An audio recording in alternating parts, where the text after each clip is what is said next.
Hello दोस्तों, आज हम सॉल्व करेंगे एसएससी जीडी का 13/1/2023 का शिफ्ट नंबर 3 का सॉल्यूशन। क्वेश्चन नंबर 1 में दिया 12, 15 और 25 से विभाज्य 6 अंकीय सबसे छोटी संख्या को 9 से विभाजित किया जाता है तो शेषफल ज्ञात करें। यानी संख्या हमारे दे रखी है 12, 15 और 25 से विभाजित किया जाता है। कितने अंकों की? 6 अंकों की। या तो आप बेसिस करोगे, इनका एलसीएम लोगे और हमारे 6 अंकों की सबसे छोटी संख्या से हम क्या करेंगे? डिवाइड करेंगे। तो यहां से हमारा क्या निकलेगा? बेसिक से निकल जाएगा। या थोड़ा आप दिमाग लगाओगे तो देखो, जो संख्या 9 से डिवाइड होगी वही संख्या 3 से भी डिवाइड हो जाएगी। तो देखो, 9 का नियम होता है 9 का भाग देने पर जो शेषफल जो आता है वही हमारा क्या होता है? अंकों का योग होता है। अंकों का क्या होता है? योग होता है। देखो, अगर हम मानो ये कोई संख्या है, क्या है? संख्या है।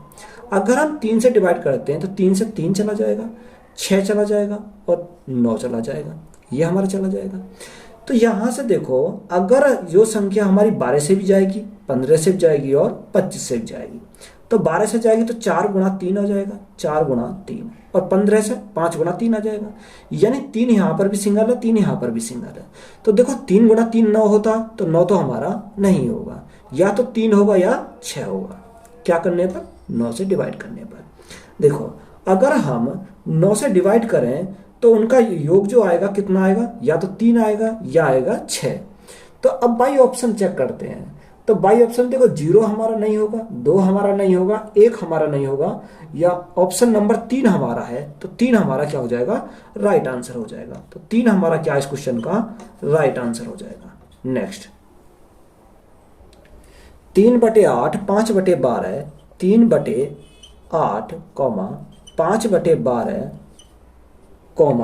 15/16 15/16 हमें क्या निकालना? एचसीएफ। देखो, जिसका हमें निकालना उसका हम लेंगे एचसीएफ। ऊपर का एचसीएफ और नीचे का हम क्या लेंगे? नीचे का लेंगे एलसीएफ। यानी जिसका निकालना वही ऊपर लेंगे और हम दूसरे क्या लेंगे? एलसीएफ लेंगे। तो देखो, 3, 5 और 15 एचसीएफ कितना आएगा? एचसीएफ आएगा 1। यहां से अगर हम देखें एलसीएम 8, 12 और 16, यानी एलसीएम हमारा कितना आ जाएगा? 48। तो 1/48 हमारा क्या हो जाएगा? राइट आंसर हो जाएगा। नेक्स्ट, पहली संख्या का 75% दूसरी संख्या के 60% के बराबर है। पहली संख्या तथा दूसरी संख्या का अनुपात क्या होगा?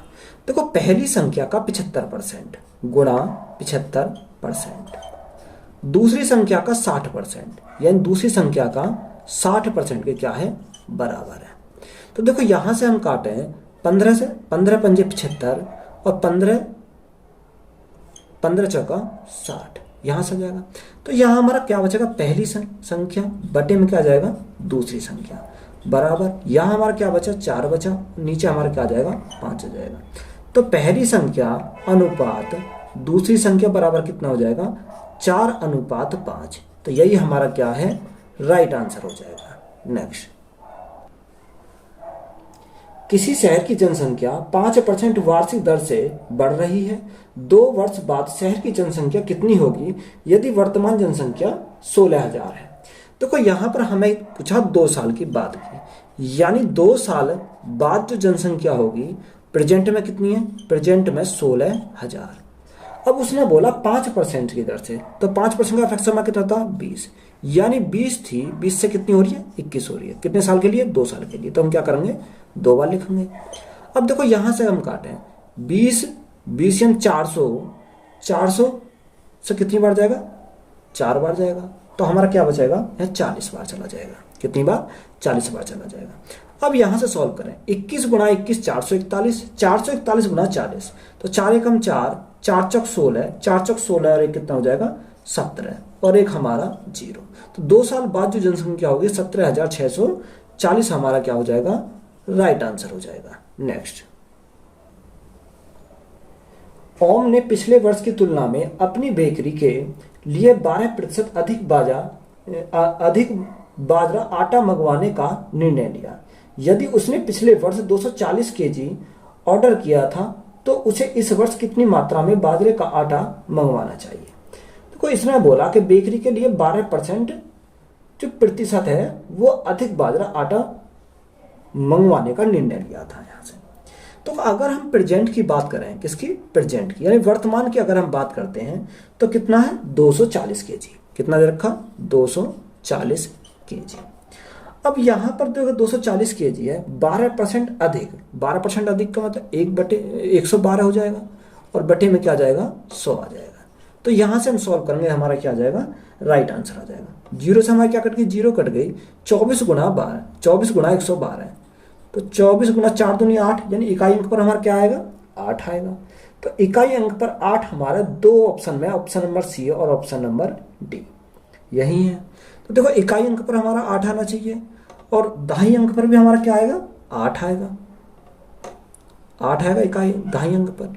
और यहाँ से हम देखेंगे तो और हमारा कितना जाएगा 26 आ जाएगा। और जब 10 से भाग लगाएंगे तो पॉइंट हमारा कहाँ बन जाएगा, यानी 268.8 हमारा क्या है राइट आंसर हो जाएगा। यही हमारा क्या है राइट आंसर है। नेक्स्ट, 15,000 रुपए के सामान बेचने पर रामू को 3,000 रुपए का लाभ होता है, उसका लाभ प्रतिशत ज्ञात कीजिए। देखो हिंदी में क्या एरर है, इंग्लिश में सही दे रखा है, 3,000 रुपए का लाभ होता है, यहाँ लाभ है। यहाँ देखो हमारा सेलिंग प्राइस कितना दे रखा, सेलिंग प्राइस की अगर हम बात करें तो सेलिंग प्राइस हमारा 15,000 है। कितना 15,000 हमारा सेलिंग प्राइस है। प्रॉफिट कितने का हो रहा, प्रॉफिट उसे हो रहा 3,000 का, यानी लाभ उसे 3,000 का हो रहा है। तो जब हमारा सेलिंग प्राइस 15,000, प्रॉफिट हमारा 3,000 का हो रहा, तो कॉस्ट प्राइस कितना होगा, कॉस्ट प्राइस यानी 3,000 कम होगा इससे, तो कॉस्ट प्राइस जो होगा वो होगा 12,000। तो हमें क्या निकालना, लाभ निकालना, यानी प्रॉफिट परसेंटेज निकालना है। तो प्रॉफिट कितने का, ये 3,000 का कितने के ऊपर, ये हमारा कॉस्ट प्राइस कितना 12,000 के ऊपर, गुणा परसेंटेज के लिए क्या करेंगे 100 करेंगे। 3,000 से कितनी बार जाएगा 4 बार जाएगा, 4 से हमारा कितनी बार जाएगा 25 बार जाएगा। तो प्रॉफिट कितने का आ गया हमारा 25% का प्रॉफिट आ जाएगा। तो 25% हमारा क्या है इस क्वेश्चन का राइट आंसर हो जाएगा। नेक्स्ट, अंकित मूल्य पर 10%, 20% और 40% की क्रमिक छूट के बराबर एक एकल छूट है। या तो देखो आप वाई फ्रैक्शन से भी सॉल्व कर सकते हो, या हम क्या करके वाई फॉर्मूला से भी सॉल्व कर सकते हो। तो देखो फॉर्मूला हमारा क्या है, अगर तीन सक्सेसिव का फॉर्मूला है तो यहां से फॉर्मूला लिखेंगे x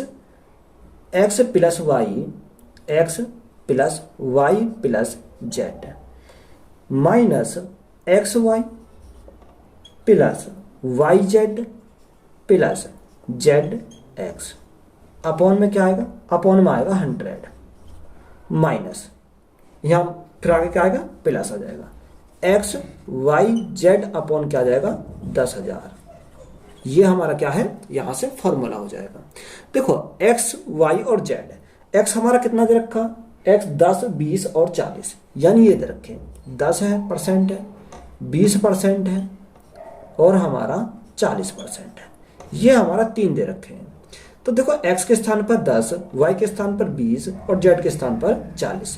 तो यहां से अगर हम ऐड करें तो कितना आ जाएगा, 40 और 20 60, 60 और 10 70। तो यहां से हमारा कितना आ जाएगा 70 आ जाएगा, माइनस देखो मल्टीप्लाई x इंटू वाई, यानी 200, तो 10 गुणा 20 200, 200 तो ये हो जाएगा, y और z 800 ये हो जाएगा, 200 और 800 कितना 1000, और z इंटू एक्स 1000 और 400 कितना हो जाएगा 1400, 1400 बटे 100 करेंगे तो हमारा कितना बचेगा, यहाँ हमारा बचेगा सिर्फ 14 बचेगा, क्योंकि 100 से 100 कैंसिल हो जाएगा, 2 0 से 2 0 प्लस में x into Y into Z, 4 दूनी 8, यानी यहाँ हमारा कितना आ जाएगा 8,000 हो जाएगा, क्योंकि 3 0 है और नीचे हमारा क्या है, नीचे हमारा 10,000 है। तो देखो 3 0 से तो हमारी 3 0 कट गई, 2 से कितनी बार, 2 से हमारा 4 बार, 2 से कितनी बार, 2 से हमारा 5 बार। तो यहां से हम क्या करेंगे सॉल्व करेंगे, 70 में से 14 गए हमारा कितना बचेगा, 70 में से 14 गए तो हमारा बचेगा 56, कितना 56, ऊपर हमारा कितना 4, नीचे हमारा कितना 5, तो 56 से ही 4/5% हमारा क्या हो जाएगा राइट आंसर हो जाएगा। नेक्स्ट, एक चादर का अंकित मूल्य उसके लागत मूल्य से 14% अधिक है, यदि अंकित मूल्य पर 14% की छूट दी जाती है तो लाभ या हानि प्रतिशत क्या होगा।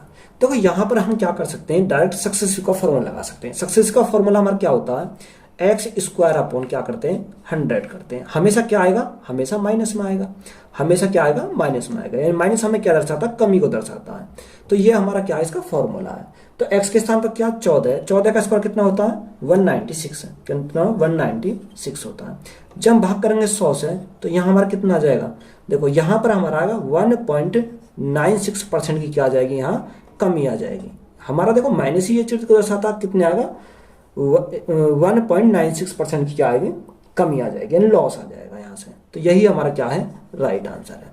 या आप क्या करोगे, इसको डिटेल में सॉल्व करोगे। तो देखो डिटेल में कैसे सॉल्व करेंगे, लागत मूल्य से 14% अधिक है। तो लागत मूल्य मालिक कॉस्ट प्राइस है, कॉस्ट प्राइस हमने कितना माना, कॉस्ट प्राइस मैंने माना 100, कितना माना 100, यहाँ और करके लिख लेंगे इसको। कॉस्ट प्राइस मैंने 100 माना, तो मार्क प्राइस कितना हो जाएगा, मार्क प्राइस MRP, यानी मार्क प्राइस इससे 14 अधिक, मार्क प्राइस हो जाएगा 114 हो जाएगा। अब आगे उसने क्या बोला, अंकित मूल्य पर 14% की छूट दी जाती है। देखो अंकित मूल्य कितना, मार्क प्राइस हमारा 114 है, यानी बेचक कितने में, यहाँ कितना आएगा, सेलिंग प्राइस आ जाएगा। तो 114 पर 14% की छूट, तो कितना 86 बटे क्या आ जाएगा 100 आ जाएगा। जब इसको आप सॉल्व करोगे तो यहाँ से मल्टीप्लाई करोगे 6 चौक 24, यानी 98.04, कितना 2 अंक बाद दशमलव आ जाएगा, तो यहाँ हम लगाएंगे, ये आ जाएगा हमारा सेलिंग प्राइस यहाँ से 98.04।